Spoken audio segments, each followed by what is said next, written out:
Fala aí pessoal, beleza? Como é que vocês estão? Iniciando mais um acompanhamento mensal, vamos falar sobre o LZR, o grande alzirão da massa. E assim, antes de começar, pessoal, eu queria falar que eu acho que a campanha que fizemos de e-mails para a gestora funcionou.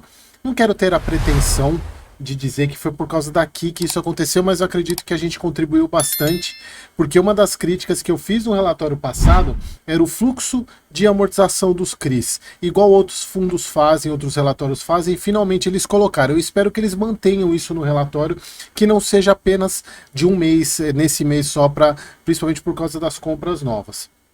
Mas é importante até porque o fundo se alavancou mais, né? Inclusive eu cheguei a fazer algumas contas no mês passado e eu enfatizo essas contas de novo, mostrando que a alavancagem ficou ainda maior por causa do pagamento da parcela lá do Mercado Livre, que o fundo fez mais um CRI. Mas vamos para o relatório gerencial.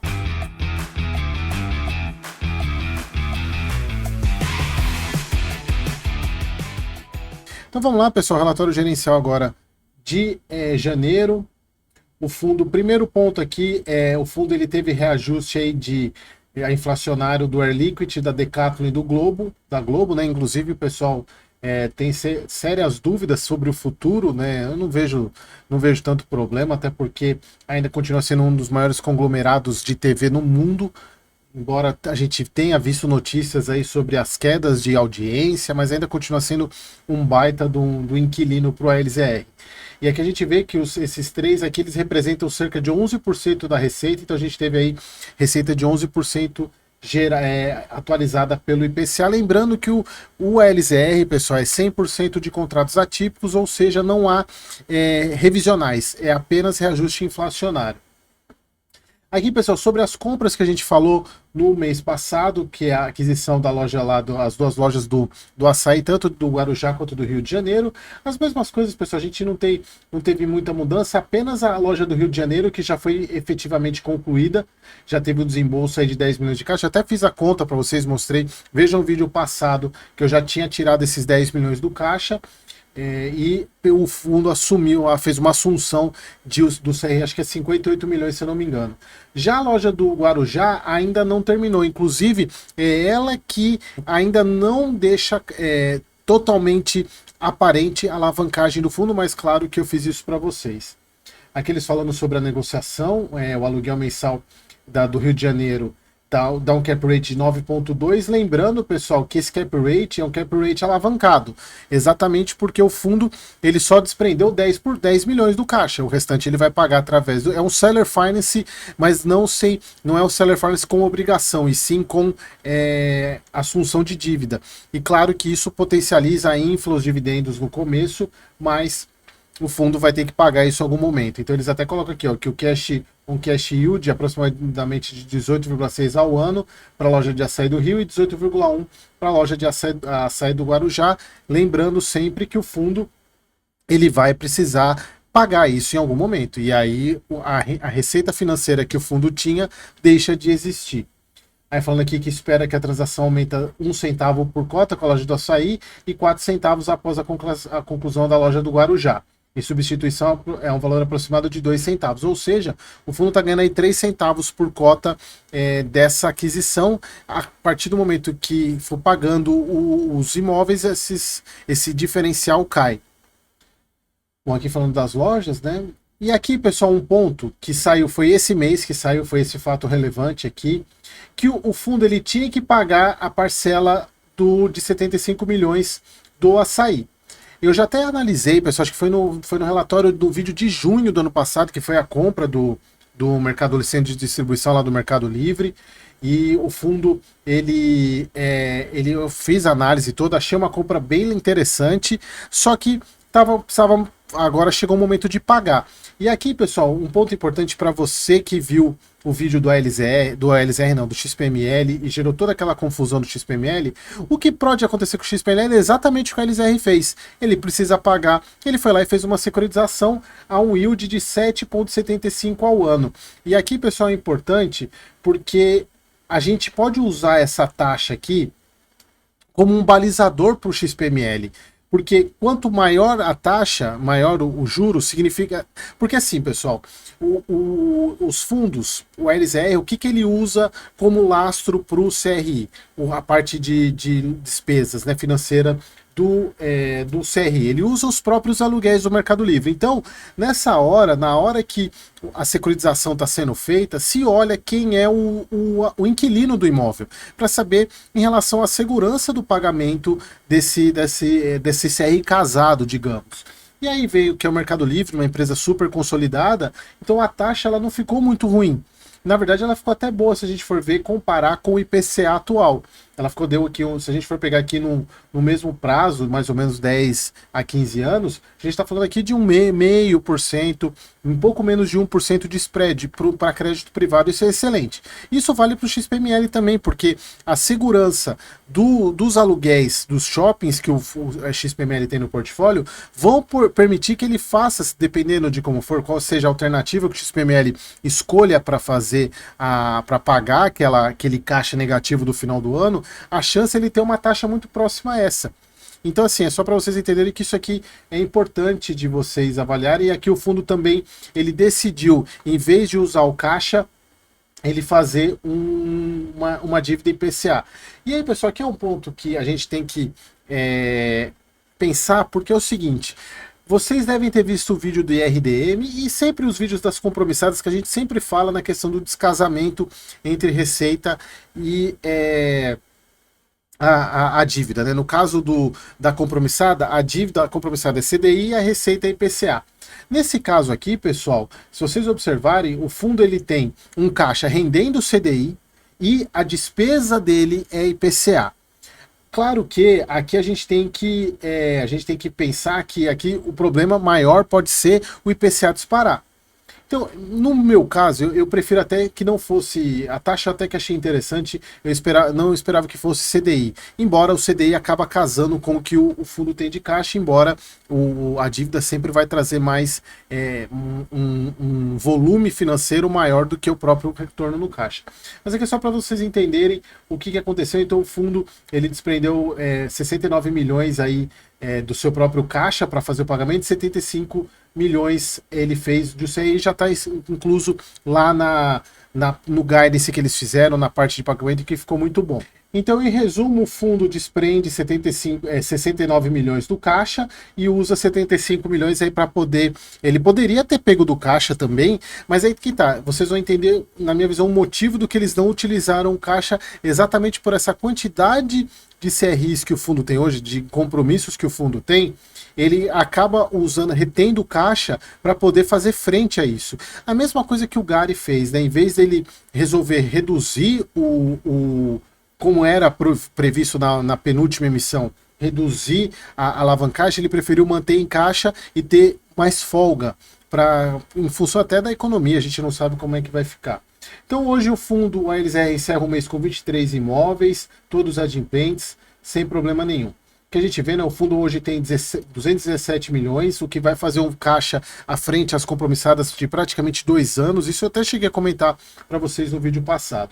O guidance do primeiro semestre, ele se mantém aí a 79,81, lembrando, e aqui é um ponto importante, pessoal, que eles falam que esse guidance ele é basicamente referente a recorrente, sem considerar vendas. E eu comentei isso no mês passado com vocês, que a partir do momento que eles colocam isso, pode existir uma possível venda aí de algum imóvel do fundo por algum lucro, mas assim, eu já falo para vocês, os imóveis do ALZR não são tão simples de vender, tá? Então, por isso que me preocupa um pouco essa questão da alavancagem, do tamanho da alavancagem que o fundo tá, mas pelo fato de que, diferentemente do XPML, que tem alguns shoppings no portfólio que ele é só ele falar, abrir a boca para vender que vai chover comprador, no caso da LZR não, aqui já é um pouquinho mais complicado.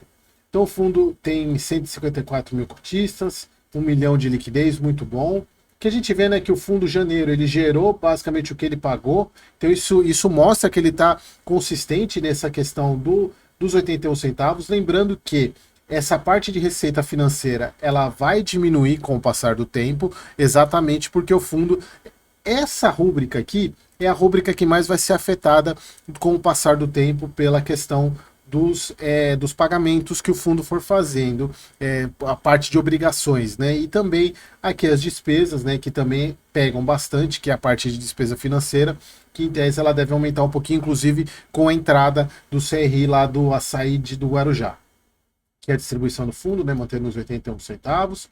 E aqui, pessoal, acho que é aquilo que eu falei no início do vídeo, algo que funcionou, porque o fundo finalmente fez um fluxo de caixa. É isso que a gente queria. E essa planilha aqui também ajuda muito. Eu espero que eles mantenham isso para o próximo mês. Então aqui falando sobre o fluxo de caixa, né? O fundo ele tem, no caso do Decathlon Morumbi, ele tem, e aqui, pessoal, foi um erro meu do vídeo passado, que eu incluí esses 24 milhões, embora seja 24 milhões que o fundo deva, ele não está incluindo, se a gente for observar aqui no fluxo, eu não sei se ele incluiu isso aqui no custo de aquisição por imóvel.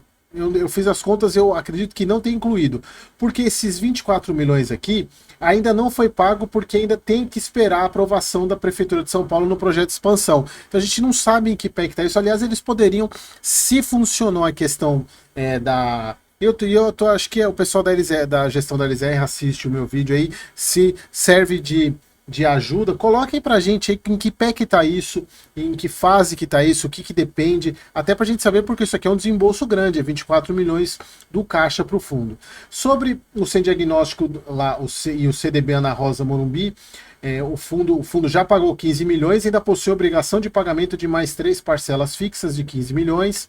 No centro de distribuição para o Mercado Livre, a gente já sabe que o fundo fez, né, a questão da alavancagem. E as lojas, aqui a parte de obrigação, né, loja Açaí, Rio de Janeiro e Guarujá, aqui a parte de obrigação, não é a parte de securitização. O fundo tem 10 milhões a ser pago em novembro de 2025. E no caso do Guarujá, o pagamento de 18,7, essa é na data do fechamento, isso está lá no fato relevante, e mais 21 milhões a ser pago em fevereiro de 26, é praticamente earnout aqui, né? Aqui a gente está falando de earnout, aqui a gente não está falando da securitização, aqui ele não fala nada sobre a securitização.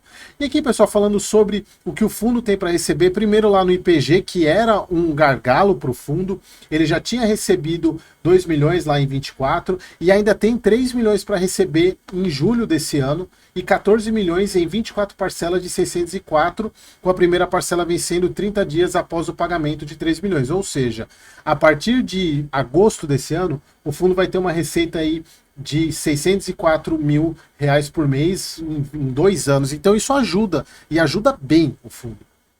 Aqui eu falando que o fundo já recebeu essa parte aqui, que já foi distribuído, e a venda do imóvel do Aptiv, que é aquela troca com o GGRC, em termos de cotas do GGRC, e o fundo já está recebendo os dividendos do GGRC, e claro que assim que o mercado melhorar, ele pode fazer um ganho aí com essas cotas, mas esse aqui a gente tem, acho que tem um prazo um pouco maior ainda para ter alguma vantagem nesse ponto.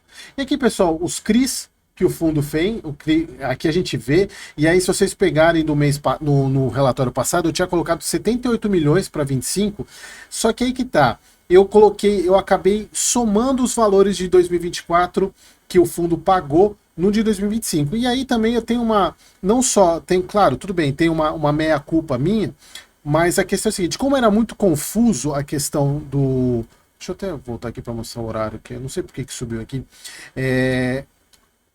era muito confusa a questão do quanto que o fundo tinha que pagar, o quanto que ele não tinha, quanto que ele já tinha pago, então ficou muito confuso, e aí, claro que eu errei, mas assim, também tem meia culpa minha. Então, pessoal, o fundo está muito tranquilo, se a gente for pensar, o fundo tem 210 milhões em caixa, e a gente tem que, ele está muito tranquilo para pagar tanto os valores de securitização, quanto os valores que ele tem de obrigação, 131 milhões. Se a gente for pegar aqui, ó, 131 mais 30, 160, mais 32, 180 milhões, isso aqui, ó, tá praticamente 2 anos, considerando o 25 inteiro, 26 inteiro e praticamente 27. Porém, ainda está faltando esse cara aqui. Isso aqui foi eu que coloquei, tá, pessoal? Esqueci de mudar de cor, mas aqui fui eu que coloquei, porque o Açaí Guarujá não entrou ainda, e pelo fato relevante da compra, é uma compra de 121, é uma assunção de um CRI de 121 milhões, 122 milhões praticamente. Só que aí, como não tem ele ainda, a gente não sabe qual é o fluxo de amortização dele. Então isso daqui, claro que vai pesar nesses anos aqui, a não ser que venha alguma carência, o que eu acho muito difícil, mas mesmo assim, mesmo ele entrando, o fundo ainda fica com 2 anos tranquilamente para pagamento. Mas aí que tá, pessoal, é algo que eu particularmente, eu não gosto tanto. Por mais que vocês vão falar, mas você falou do XPML. Pessoal, aqui a grande diferença é o que eu volto a falar. No caso do XPML, primeiro, é praticamente o PL do fundo hoje é quanto? 1,5 bi, não é? O patrimônio dele hoje é 1,5? É 1,2. O XPML tem 6 vezes o tamanho do LZR. Já começa por aí. O outro ponto é, o fundo ele tem a chance de fazer recebíveis imobiliários, o XPML, muito maior do que o próprio LZR, sem impactar no índice de alavancagem tão alto. E terceiro, a possibilidade de venda que eu vejo para o XPML é muito maior da possibilidade de venda que eu vejo para o LZR, em termos de imóveis. Então, assim, é algo que preocupa? Não por agora, mas é bom você, cotista da LZR, já ter ciência que daqui 2 anos o fundo, aí que tá, entra muito aquela frase que eu gosto de falar do Bruno Perini. Quando você tem dívida, você tem que torcer para tudo dar certo. Tem que estar num momento bom de mercado e a gente espera que, claro, daqui 2 anos esteja muito melhor do que está hoje, mas que o fundo tenha a possibilidade de fazer uma emissão para poder pagar tudo isso, que ele vai precisar pagar. A gente está falando aqui de um passivo hoje de 627 milhões. 620, quase 630 milhões. É bastante coisa para um fundo que tem 210 de caixa. Isso aqui de securitização, sem contar as obrigações, a parte de parcelamento que ele precisa pagar dos imóveis. Então a gente está falando aí de mais de 700, quase 800 milhões. Para um fundo que tem um patrimônio de 1,2 é muita coisa. Tanto é, pessoal, que eu fiz o índice de alavancagem dele e se a gente for pegar em relação ao mês passado, com a entrada do CRI do Mercado Livre, que não tinha isso no mês passado, a parte de obrigação, o índice de alavancagem que é a que vale, que é sobre o ativo, está em 47%. Bem maior do que está aqui, né? Exatamente por causa do CRI. Esse aqui, pessoal, eu estou considerando o CRI já do açaí de Campinas. Açaí Campinas, né? Não, Guarujá, desculpa, Açaí Guarujá, que ele não considera lá. Então a gente está falando de 47% e 60% em relação ao patrimônio, o que não faz muito sentido, porque você está duplicando a informação no passivo. Então eu gosto sempre de usar obrigação sobre o ativo. Então é bastante coisa, quase meio que 50% do patrimônio é dívida. Então a cada R$ 2 que o fundo tem, veio de fora. É isso? É isso, né? Não, ao contrário, a cada um dele 2 veio de fora. Bom, você entendeu. É muito grande a alavancagem. Mas, como eu falei no vídeo passado, ela não é tão preocupante porque o fundo tem caixa para fazer frente a isso pelo menos nos próximos 2 anos. A grande questão, pessoal, é o seguinte: enquanto o caixa estiver rendendo 13% ao ano, tá ótimo. O problema é que pode ser que a partir do meio do ano, ou a partir do ano que vem, esse caixa comece a remunerar menos. Aí o fundo pode ser que ele precise alocar esse caixa em ativos que gerem mais retorno para ele. E aí que tá, o que ele vai fazer? Por isso, pessoal, que a gente tem que ficar atento. Os membros da comunidade sabem da minha recomendação da LZR, em que momento que ela tá. E se você tiver interesse em saber também, o link tá aqui na descrição do vídeo. Beleza, pessoal? Então hoje o fundo, como eu falei para vocês, 100% ativo, atípico, desculpa, os contratos. A gente vê que aqui o fundo é muito diversificado em termos de inquilinos, em termos de regiões, mas sempre lembrando que são imóveis muito específicos, né? São imóveis, alguns imóveis, inclusive, por exemplo, esse Air Liquid, são imóveis que não são BRF, que é um galpão frigorífico refrigerado, não são tão simples assim se o fundo precisar fazer alguma negociação, precisar vender algum ativo. Não é tão fácil assim vender. Beleza, pessoal? Então era isso. Espero que vocês tenham gostado e até o próximo vídeo.